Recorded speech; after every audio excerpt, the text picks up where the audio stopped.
नमस्कार साथियों, आप क्या सोचते हैं, महाभारत एक सत्य घटना है या कल्पना मात्र?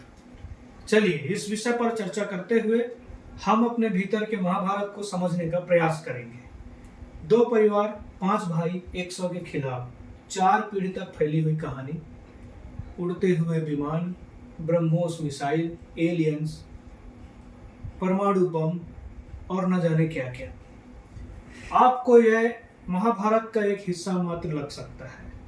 यहाँ पर लेखक वास्तविक घटना का उपयोग करते हुए हमारे जीवन के संघर्षों को प्रतिबिंब करने के लिए प्रतीकात्मक छवियों का इस्तेमाल किया है। इन प्रतीकात्मक छवियों का उपयोग करके हम अपने जीवन के रहस्य और मन को समझ सकते हैं।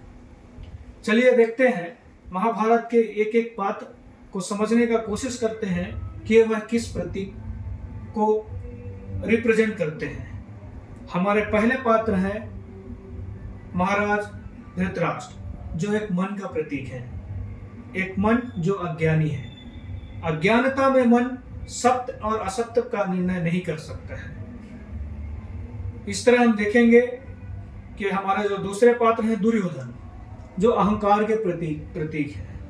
अहंकारी मन कभी भी अपने ही बारे में सोचता है और अपना कार्य सिद्ध करने के लिए दूसरों को नुकसान भी पहुंचा सकता है। इस तरह हम देखेंगे कि रियल वास्तविक घटना से इसको जोड़ते हुए देखेंगे, महाराज धृतराष्ट्र जो मन का प्रतिबिंब है, मन का प्रतीक है, वो कभी भी दुर्योधन पर विजय नहीं पा पाए, क्योंकि एक अज्ञानी मन अहंकार पर विजय पा ही नहीं सकता है। वो हमेशा दुर्योधन की हर बात को स्वीकार ही करते रहे हैं।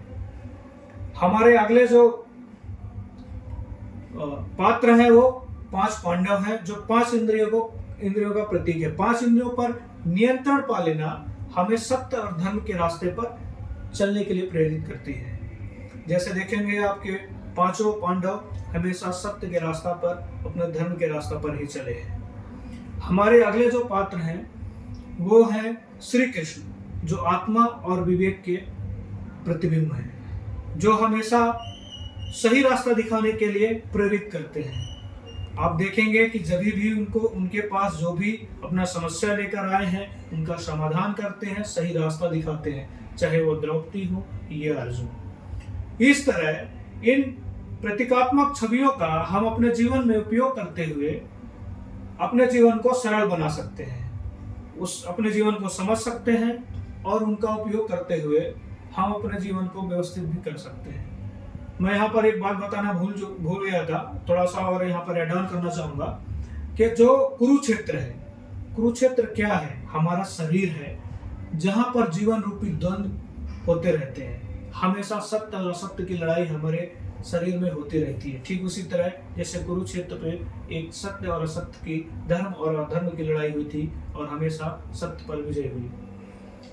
अभी मैं ये आप पर ही छोड़ता हूँ कि जो महाभारत है वो सत्य घटना है या कल्पना मात्र है। आप इस विषय पर चर्चा करना चाहते हैं, शोध करना चाहते हैं, जानना चाहते हैं, या उन प्रतीकात्मक छवियों से आप प्रेरणा लेना चाहते हैं, उनसे सीखना चाहते हैं और अपने जीवन में उतार कर अपने जीवन को बहुत ही सरल बनाना चाहते हैं। इसी के साथ मैं मुकेश राठौर अपने वक्तव्य को विराम देता हूँ। धन्यवाद।